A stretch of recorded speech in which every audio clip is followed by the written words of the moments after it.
तो रोहिणी नक्षत्र इस बार हम लोगों को 7th को है, 7 को, तो अष्टमी 6 को भी है और 7 को है नक्षत्र के साथ, उदय तिथि के साथ। इसलिए गृहस्थ लोग तिथि मानते हैं। अष्टमी रात को है तो रात को 12 बजे, क्योंकि रात को ही जन्म हुआ था तो लोग रात को मनाते हैं। कोई हानि नहीं, 2 दिन बने तो भगवान की और पूजा बढ़ती जाती है। लेकिन वैष्णव जितने भी लोग हैं, जैसे वृंदावन के हैं, वहाँ जहाँ भगवान आए तो वहाँ से परंपरा है, और वही परंपरा पूरे विश्व में हमारा जो इस्कॉन है, और इस्कॉन के साथ साथ और भी जो वैष्णव परंपरा के लोग हैं वो 7 को ही मनाएंगे।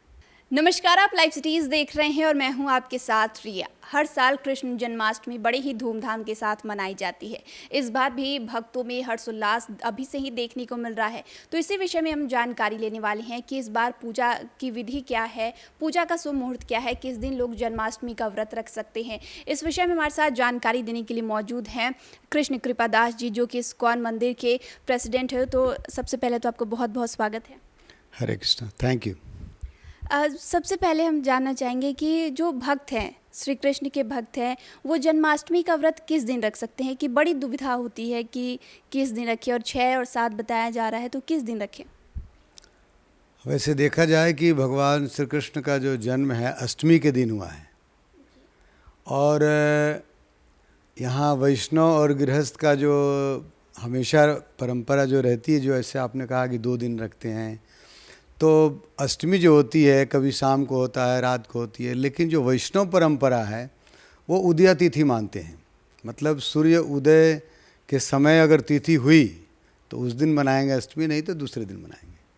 और उसमें रोहिणी नक्षत्र में भगवान आए थे। नक्षत्र का भी देखिए गणना जो होती है भगवान की, जब यहाँ पर आए तो सब नक्षत्र है, तिथि है, सब देख करके हुआ, और उस समय रोहिणी नक्षत्र था। तो रोहिणी नक्षत्र इस बार हम लोगों को 7th को है, 7 को, तो अष्टमी 6 को भी है और 7 को है नक्षत्र के साथ, उदय तिथि के साथ।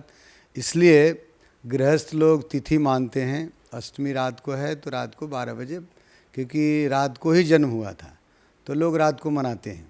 कोई हानि नहीं, 2 दिन बने तो भगवान की और पूजा बढ़ती जाती है। लेकिन वैष्णव जितने भी लोग हैं, जैसे वृंदावन के हैं, वहाँ जहाँ भगवान आए तो वहाँ से परंपरा है, और वही परंपरा पूरे विश्व में हमारा जो इस्कॉन है, और इस्कॉन के साथ साथ और भी जो वैष्णव परंपरा के लोग हैं वो 7 को ही मनाएंगे।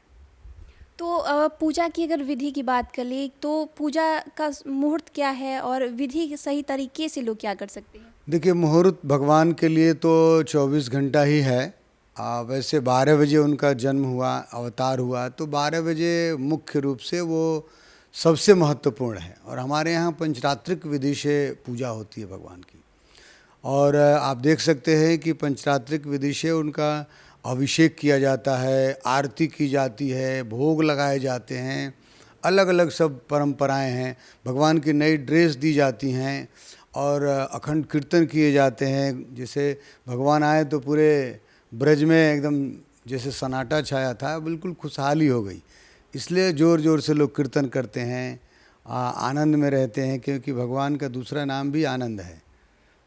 जिसे आनंद हम लोग खोजते हैं तो बोलते हैं कि नंद घर कृष्ण भयो नहीं बोलते, बोलते नंद घर आनंद भयो।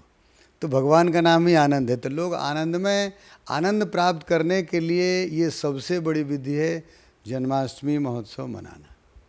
अगर कहें कि इस दरमियान जो लोग जन्माष्टमी का व्रत रख रहे हैं, कृष्ण लला के लिए व्रत रख रहे हैं, उपवास रख रहे हैं, उनकी पूजा कर रहे हैं, इस दरमियान वो कौन सी गलती ना करे जो आने वाले दिनों में उन पर भारी पड़ सकता है?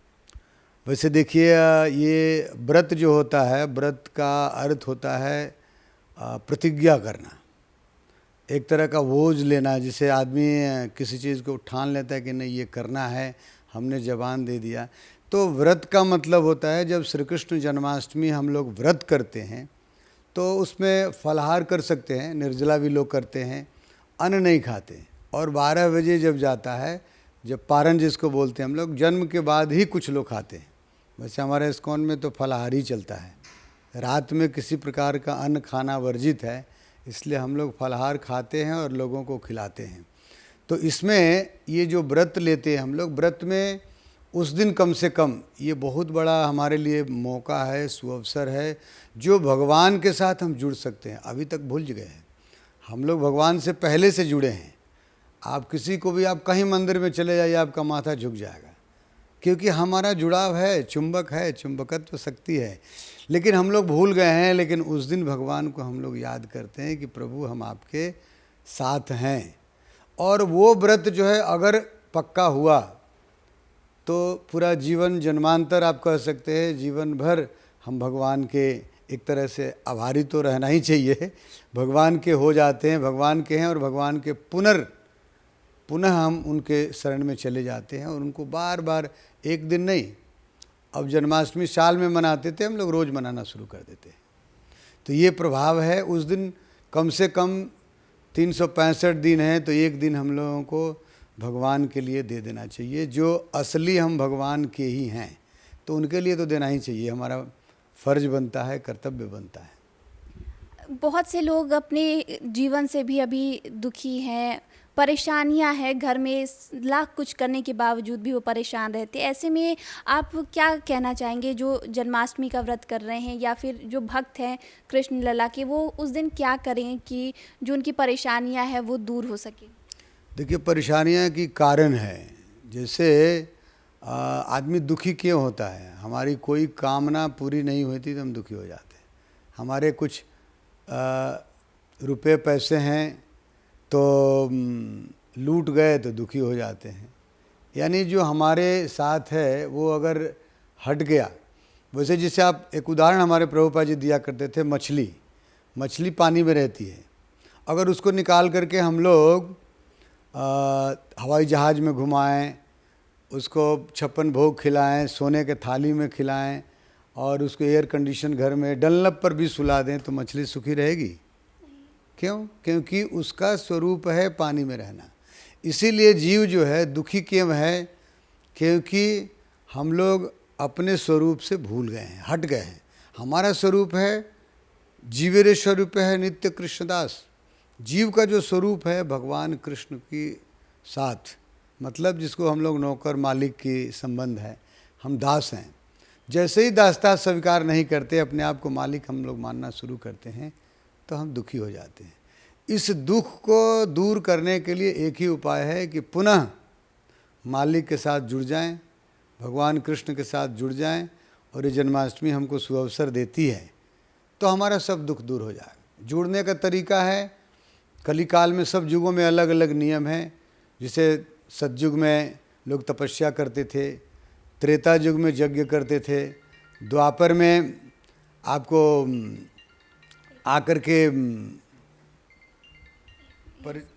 परिचर्या करते थे, मतलब दिन रात भगवान का भजन करते थे। और कलयुग कलौ तद हरि कीर्तनम, और भगवान के कलयुग में लोगों की आयु बहुत कम है, तो इसमें उन्होंने कहा है कि आप भगवान का केवल नाम लो, हरे कृष्ण कृष्ण कृष्ण हरे हरे, हरे राम राम राम हरे हरे। इस नाम में सभी देवी देवताओं का नाम निहित है। भगवान ने इस अपने नाम में सब कुछ, सब शक्ति भर दिया है। तो इसलिए भगवान का नाम लेकर के दुखी लोग सुखी हो सकते हैं। बहुत लोग संतान की प्राप्ति चाहते हैं, नटखट कन्हैया की तरह संतान चाहते हैं। तो आपने जैसे कि बताया कि मन शांत करने का क्या विचार है, क्या उपाय है, ऐसे मैं चाहूँगी कि आप इसके बारे में भी थोड़ा बताएं। देखिए, संतान प्राप्त करना, अगर भगवान के प्रति हमारा भक्ति है, भगवान में हम समर्पण हैं, तो वो हमारा देखना कर्तव्य नहीं है, मांगने की ज़रूरत नहीं है, भगवान स्वयं देखते हैं। भगवान उनकी इच्छा की पूर्ति जरूर करेंगे। भक्त हमारा क्या चाहता है, हम लोग तो सोचते हैं कि बिना मांगे नहीं देंगे, लेकिन भगवान सब कुछ जानते हैं कि हमारे अंदर क्या चल रहा है। अभी लोगों के मन में ये, हमेशा मंदिर में जाते हैं, एक पैकेट प्रसाद चढ़ा दिए, बोले भगवान हमारा मनोकामना पूर्ण कर दीजिए। क्यों? क्योंकि हमने प्रसाद 1 किलो लड्डू चढ़ा दिया आपको। ये कामना नहीं होनी चाहिए। भगवान सब जानते हैं, आपके मन को पढ़ लेते हैं तुरंत कि आप चाहते क्या हैं। इसलिए संतान भी होगी, और अपने हमारे जो कर्तव्य निभाना है, भगवान कहते हैं कि भाई तुम कर्म करो, फल की इच्छा मत करो, कर्मण्येवाधिकारस्ते माँ फलेषु कदाचन। तो केवल आप कर्म करिए, भगवान के ऊपर छोड़ देना चाहिए, भगवान उसका फल देंगे, निश्चित रूप से देंगे। और वो सब कुछ प्रारब्ध होता है, आपके प्रारब्ध में अगर संतान लिखा है तो जरूर मिलेगा, नहीं लिखा है तो नहीं मिल पाएगा। जैसे कि श्री कृष्ण जन्माष्टमी पे मैं चाहूँगी जो लोग करियर में आगे बढ़ना चाहते हैं, मन को शांत करना चाहते हैं, एकाग्र होकर अपनी विचारधाराओं को बढ़ाना चाहते हैं, इन सब के लिए आप क्या कहना चाहेंगे? जो लोग भक्ति में लीन होना चाहते हैं, करियर को बनाना चाहते हैं, वो क्या कर सकते हैं? निश्चित रूप से देखिए, कोई चीज़ में हम आगे, चाहे पढ़ाई हो, बिजनेस हो, कुछ भी हो, मन एकाग्र होना ही चाहिए। और मन एकाग्र तभी हो सकता है जब हम अपना मन भगवान के साथ। अर्जुन जब युद्ध क्षेत्र में गए तो बिल्कुल मन उनका अशांत हो गया। पहले तो एकत्रित था कि नहीं चलेंगे, युद्ध करेंगे कौरवों के साथ, लेकिन जैसे ही गए मन उनका बिल्कुल विचलित हो गया। बोले चंचल मने कृष्णा, मन नहीं लग रहा है। तो इसलिए भगवान ने कहा मन मनाभो मद भक्तो मद्याजी माम नमस्कुरु, अपना मन मुझ में लगा दो, शांति हो जाएगी। इसलिए हम लोगों को भगवान के साथ जैसे ही जुड़ेंगे वैसे ही हमारा मन शांत होगा और हमारा सब कुछ कल्याण हो जाएगा। हमारा जीवन के जितने भी इच्छाएं हैं सब पूर्ति हो जाएगी भगवान के शरण में जाने से। तो शुक्रिया जो आपने कृष्ण जन्माष्टमी पे जो हमारे साथ भक्तों के साथ, कृष्ण भक्त के साथ जो जानकारी साझा की, उसके लिए बहुत बहुत शुक्रिया। हरे कृष्णा, बहुत बहुत धन्यवाद। आप लाइव सिटी से, सिटी लाइफ ना, लाइव सिटी से, और लोगों के विचारधाराओं को, जो गलतफहमियां भी बहुत सारी हैं, इससे आप लोगों के माध्यम से दूर हो सकती हैं कि भगवान परम सत्ता है, भगवान के अलावा दुनिया में कोई नहीं है, और जितने भी चराचर जीव हैं भगवान से ही जुड़े हैं। भगवान को हम छोड़ दिए हैं इसलिए दुखी हैं, जिस दिन हम भगवान से जुड़ जाएंगे सुखी हो जाएंगे, जैसे मैंने आपको पहले बताया है। और इस्कॉन पूरे दुनिया में कृष्ण भावना का प्रचार प्रसार कर रही है, और उसी दिन 7 तारीख को पूरे वर्ल्ड में श्री कृष्ण जन्माष्टमी मनाने जा रही है, और सारे लोगों का एक सुअवसर प्रदान करेगी जुड़ने के लिए।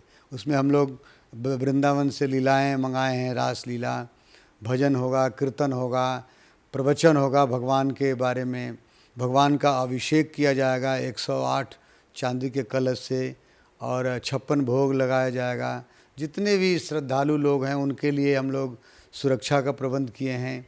साथ साथ करीब 150 पुलिस हम लोग बिहार सरकार को बोले हैं देने के लिए, और वो देने के लिए भी तैयार हैं। काफ़ी साल सुरक्षा प्रदान जरूरी है, लाखों लाख लोग आते हैं, तो इसलिए ये बहुत बड़ा सुअवसर है लोगों को भगवान से जुड़ने के लिए।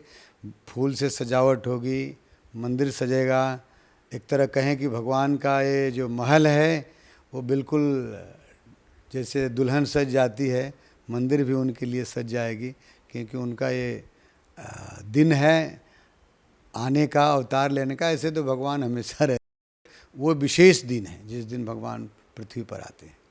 हरे कृष्णा। तो आप लोगों ने सुना कि कृष्ण जन्माष्टमी पर आपको किन बातों का ध्यान रखना है, किस तरीके से अपने मन को एकाग्र करना है और अपने जीवन के लक्ष्य को प्राप्त करना है। इस विषय में आप क्या सोचते हैं हमें कमेंट कर ज़रूर बताएं। चैनल को सब्सक्राइब कर ले, फेसबुक पेज को लाइक कर ले। वीडियो देखने के लिए आपका शुक्रिया।